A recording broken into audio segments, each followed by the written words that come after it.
Well, hello again and welcome in.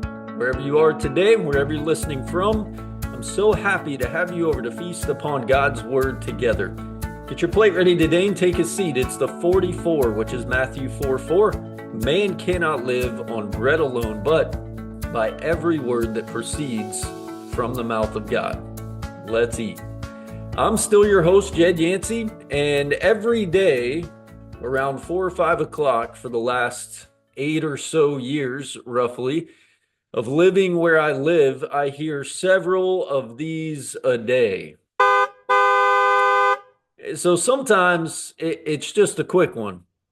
Sometimes it's a long, drawn out horn. Sometimes it's just the over and over and over horn of someone honking at someone else that doesn't know how to drive, or at least in their opinion, doesn't know how to drive.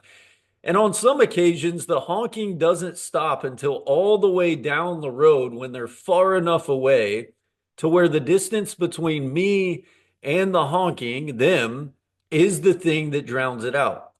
So you're probably wondering now, okay, where in the world do you live? And without giving you the exact address, maybe it would explain a lot of how we're starting today's episode by telling you I live on about a mile stretch of a road that goes right through the heart of Ocala.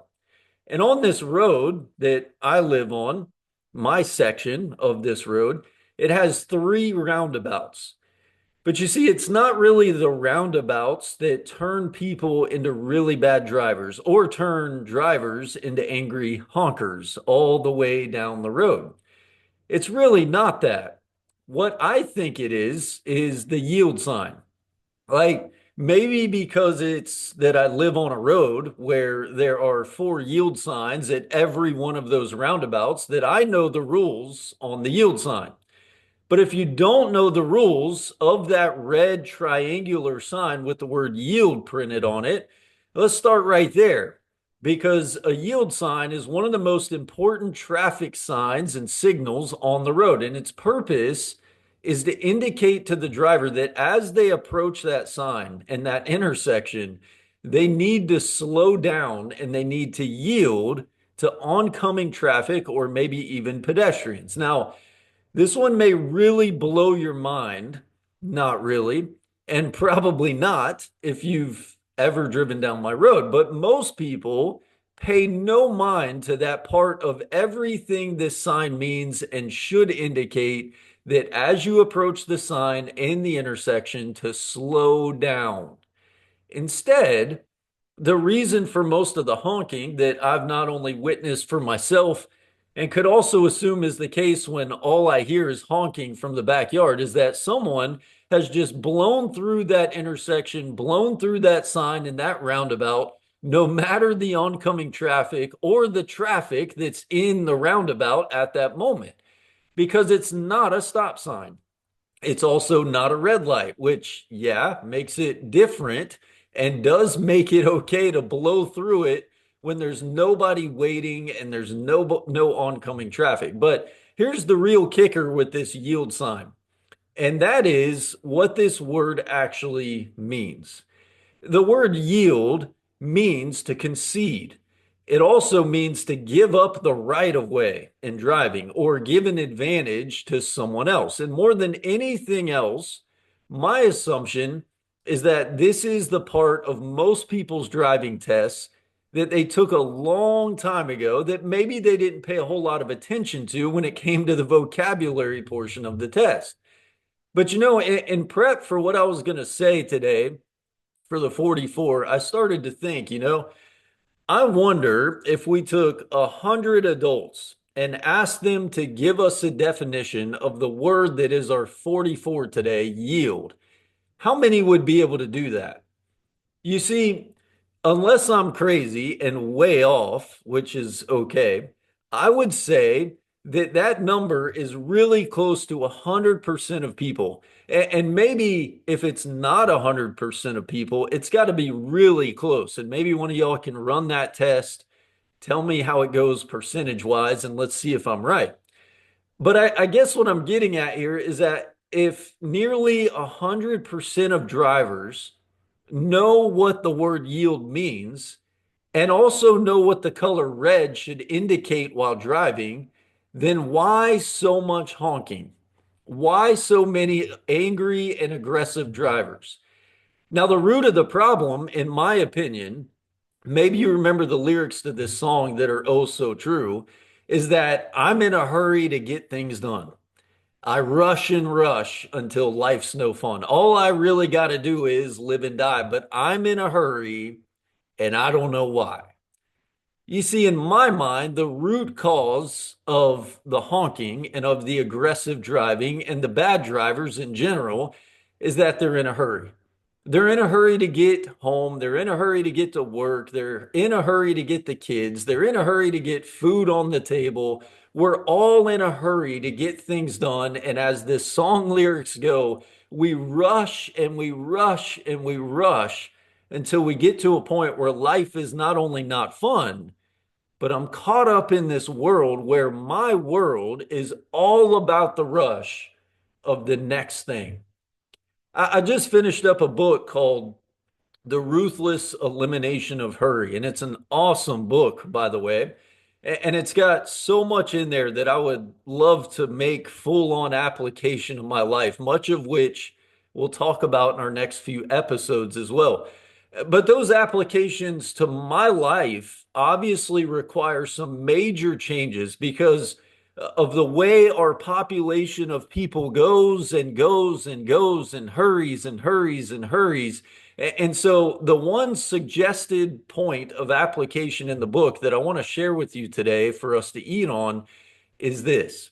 Like, we here at Central are about to embark on a full year's worth of reading through the New Testament, one chapter a day, 5 days a week, Matthew through Revelation. And I was starting to think about where we're starting the year by going back to back to back to back with the story of Jesus in Matthew, Mark, Luke, and John. And one of the things that I guess I've never really thought of before that this book brought to light for me is that Jesus was never in a hurry.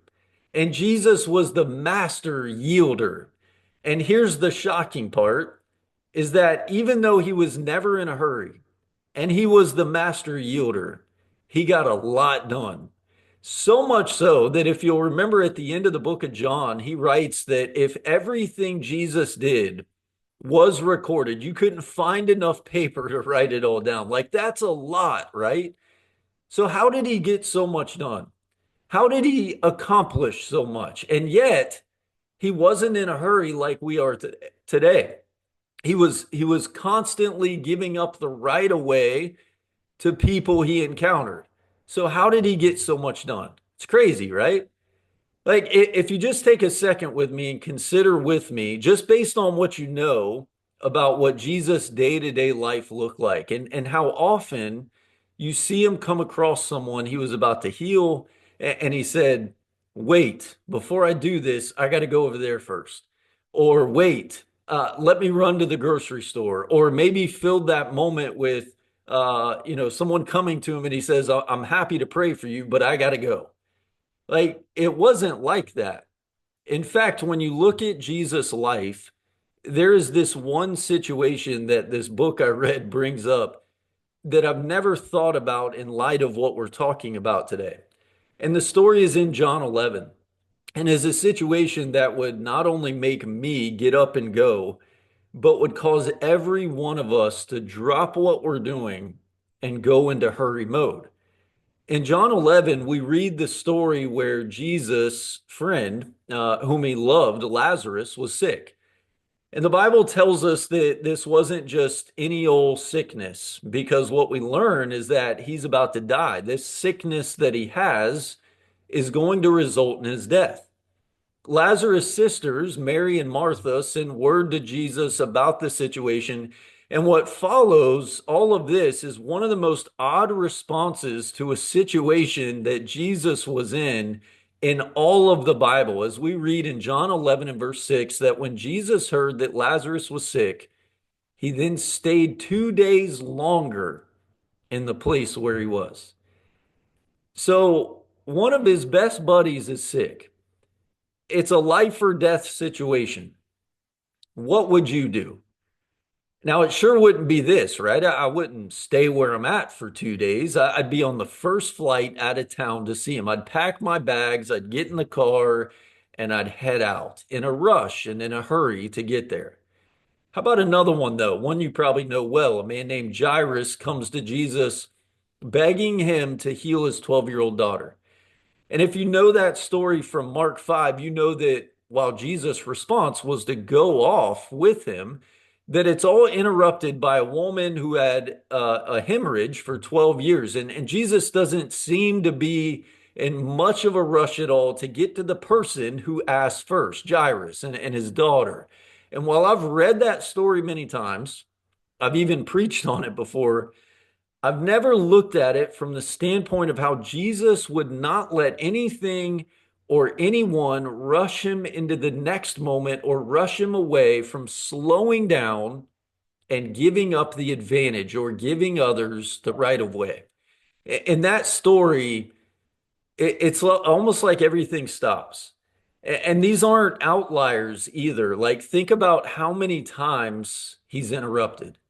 Think of all the events, all of the healings, all of the stories, and yet the persona of Jesus is never rushing from here to there, and we never see him in any of these moments agitated.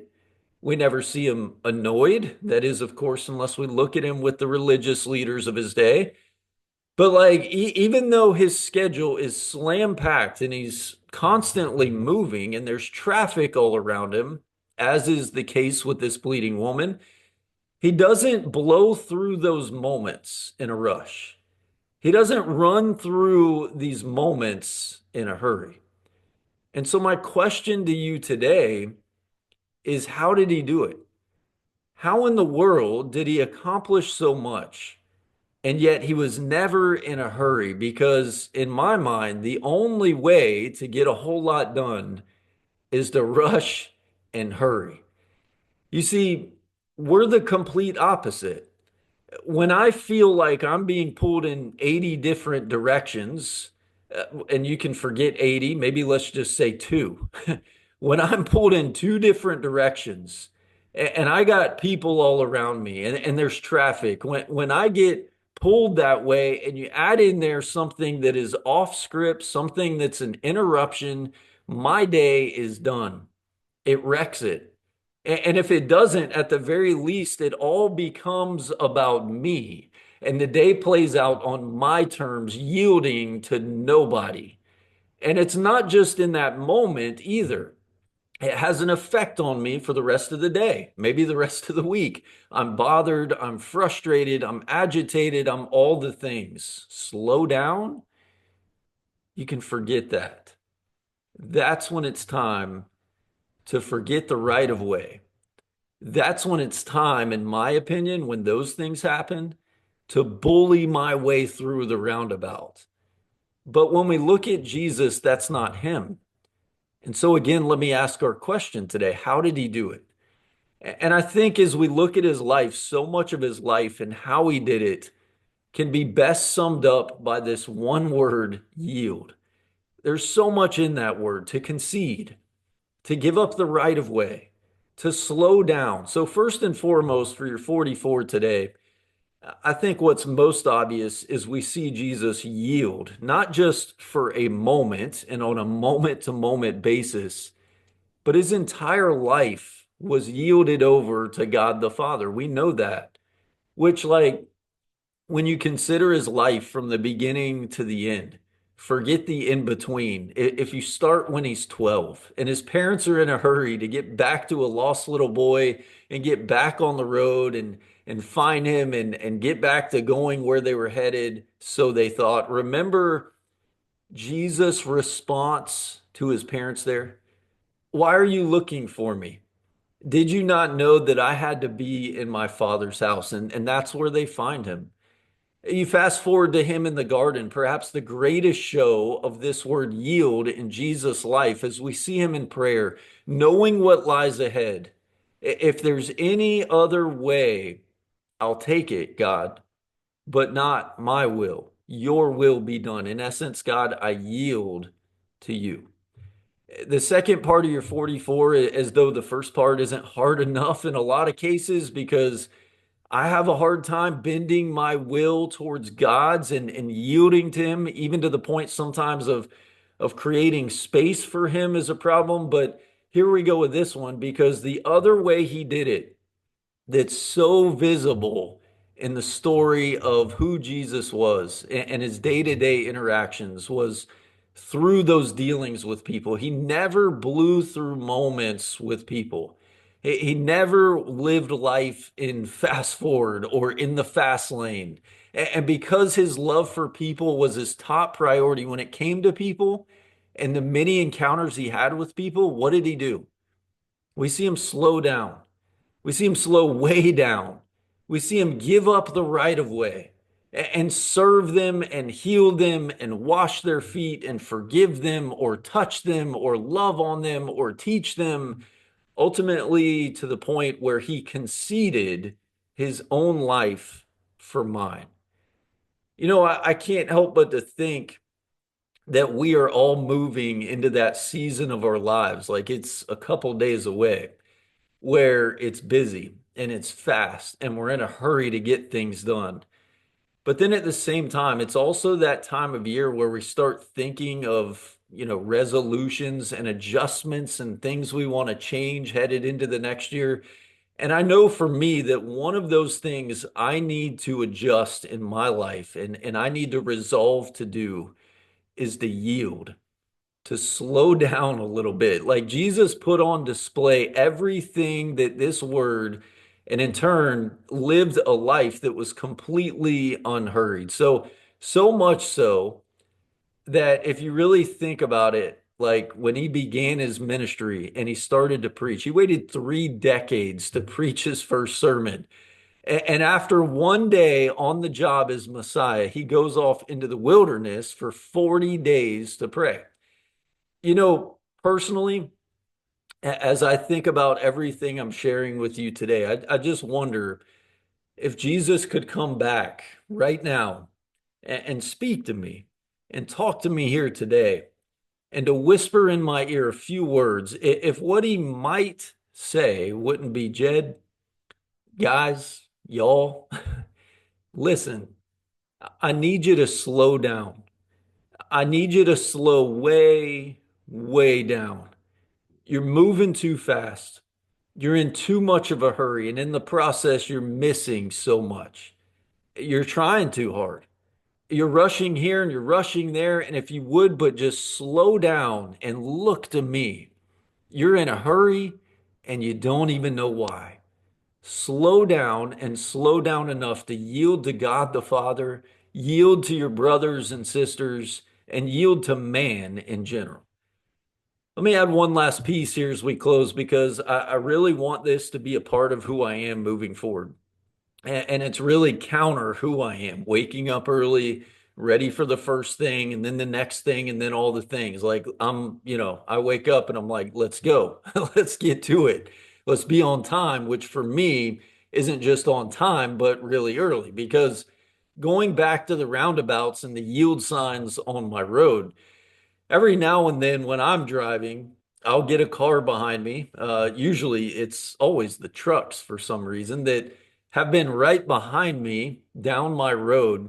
And because I know the rules of the yield sign and the roundabouts and know them well because of where I live and how long I've been there, they get frustrated at me for slowing down at all three that I come to on my way home, only to find out that when they're still on my tail after that last roundabout, that here I go slowing down again to turn into my driveway, and they have to slow down a fourth time. So every now and then, that horn is sounded at me. That angry driver is directed at me, that aggressive nature of them, just for pulling into my own house. That's crazy, right? Like, I just yielded 3 times, and now here I go. I got to yield again and slow down and give you the advantage for you to turn. How dare you pull into your own home, right? And man, if I could only holler out my window to that guy that is everything that I am in my own life sometimes. To slow down, to yield, to quit honking, slow way, way down, yield to God, yield to people, and live a life that is Jesus, who more than anything else was living a life on this earth to show us, to teach us, to save us, and to mold us into the very people that one day will make it home. Thank you guys so much for listening today. I love you. Enjoy the holidays season. Have a Merry Christmas. And until next week, keep on eating.